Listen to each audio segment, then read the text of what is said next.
We are joined in studio by Senator Tom Carper. We appreciate you taking some time out to join us today here at My WDDE. pleasure.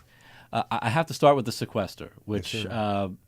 I guess the thing that people have the hardest time wrapping their heads around at this point is that this was expected to be something that was so onerous that it would never happen, that Congress would never let it happen. And yet it has happened, and it seemed even last week there wasn't even much of a sense of an urgency to stop it from happening. What happened? The sequester is a little bit like I liken it to a wedge that starts narrow and then grows broader over time. And initially, the first cuts will be, I think, little noticed, with some exceptions. Over the course of the next month, that will change.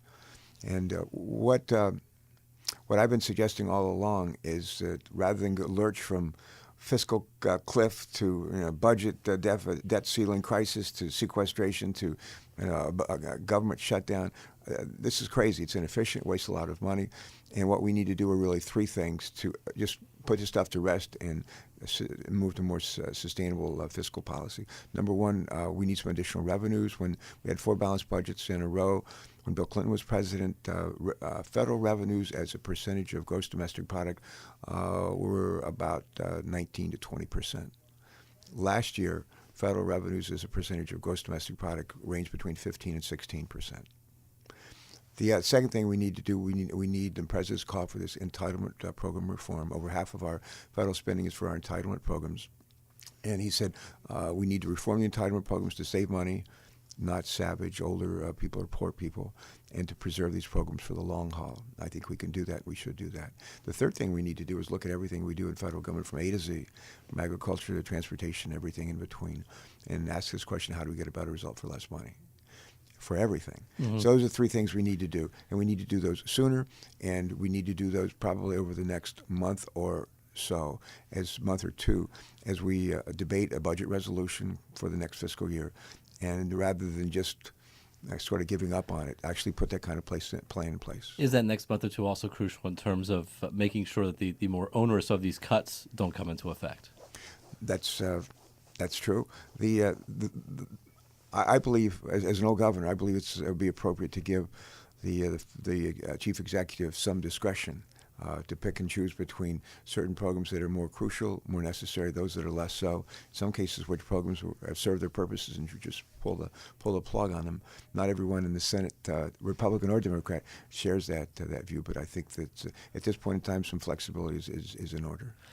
You mentioned this kind of lurching from one crisis to another, fiscal cliff, sequester, debt ceiling.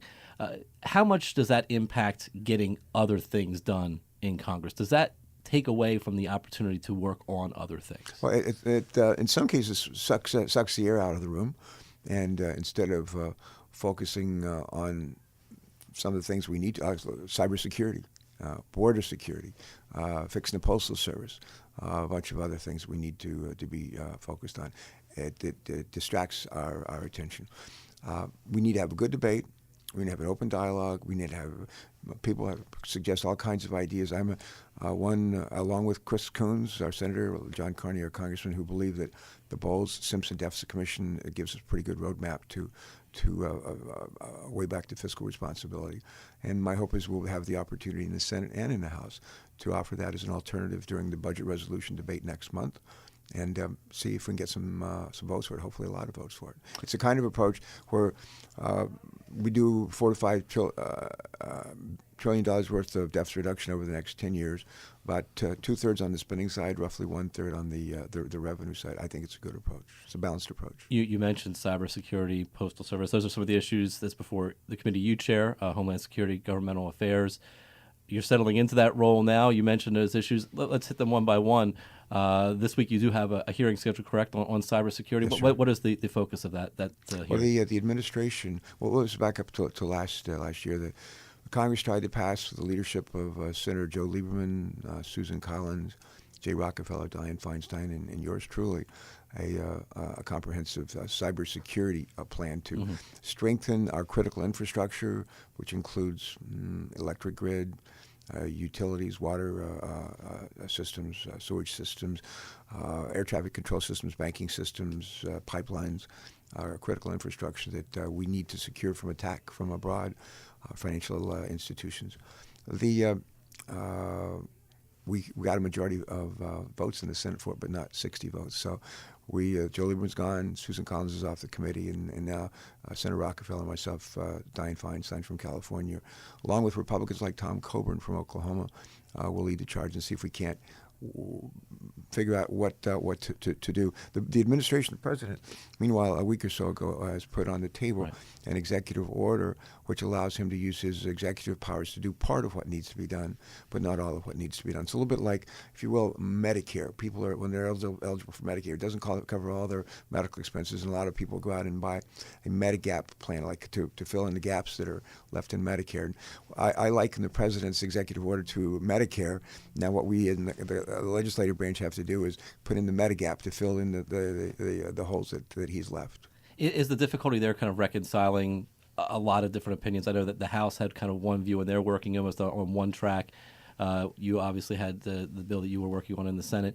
Is kind of reconciling all these things into one bill maybe the biggest hurdle here? Yeah, there are four things we need to do. The first two are pretty easy. One of them I worked on a whole lot, and that's to provide, to require the federal government to better protect its own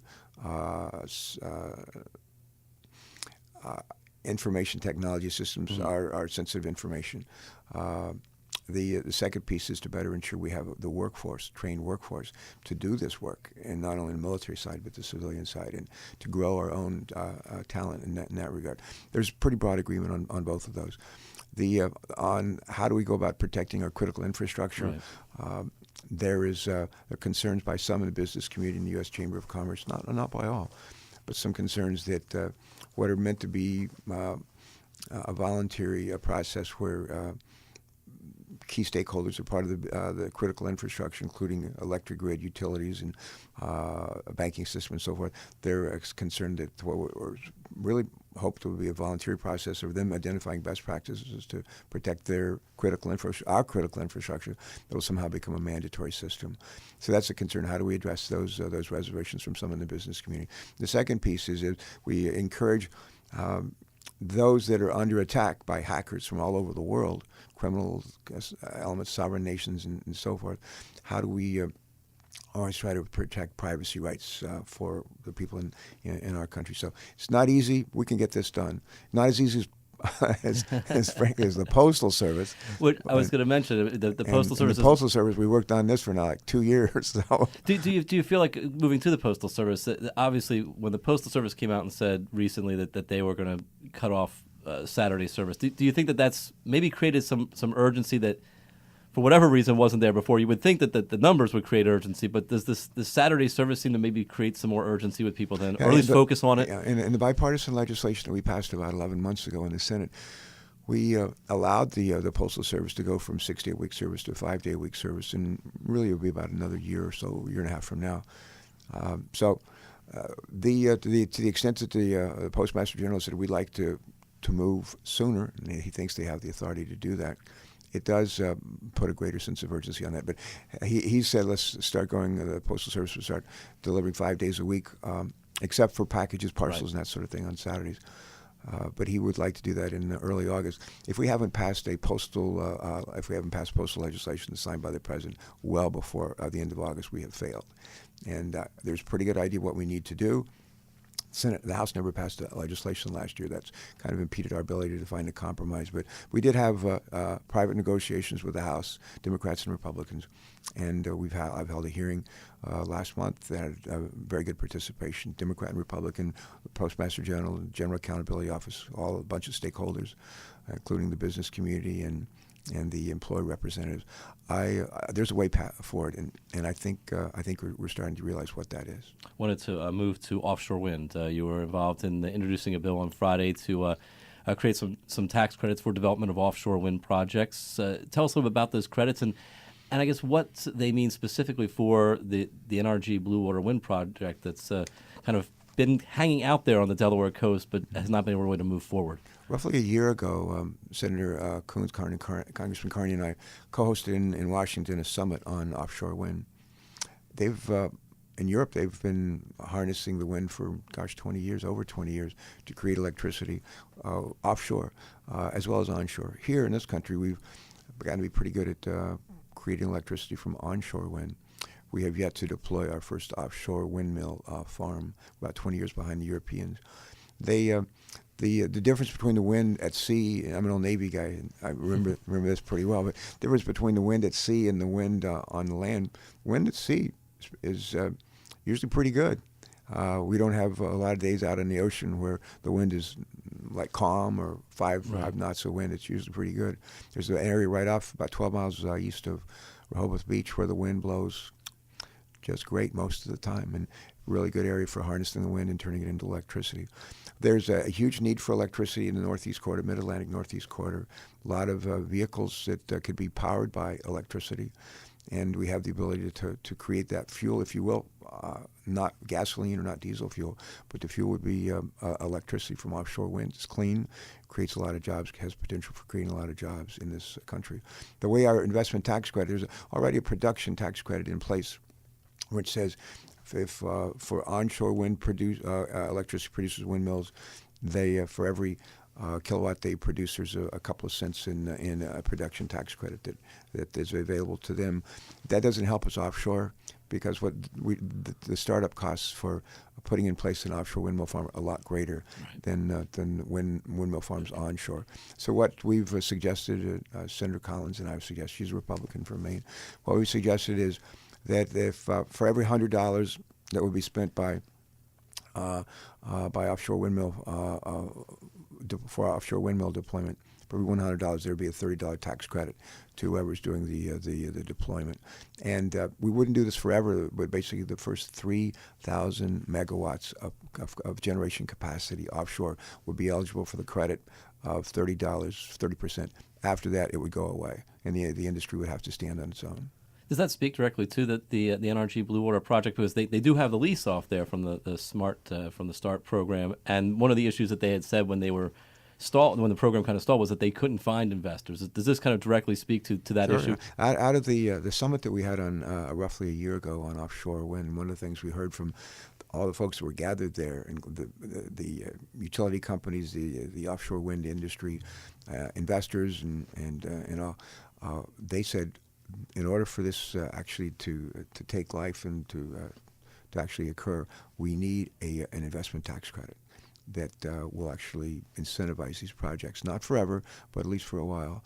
And the kind of tax proposal that they support is what Senator Collins and I are offering. It's not a permanent credit, but it says for the first 3,000 megawatts of generating capacity, there'd be a 30% investment tax credit. That'll get this industry started, and after that, they're on their own. I want to finish on an uplifting note. Today, you have a ceremony you'll be part of, presenting a Congressional Gold Medal to one of the Tuskegee Airmen from Delaware, Fred Johnson, who somehow got overlooked back in 2007 when these awards were handed out. That's got to be an exciting thing to be a part of. I'm an old. My dad was a World War II vet, and a bunch of my uncles served in World War II and the Korean War. We revere the military.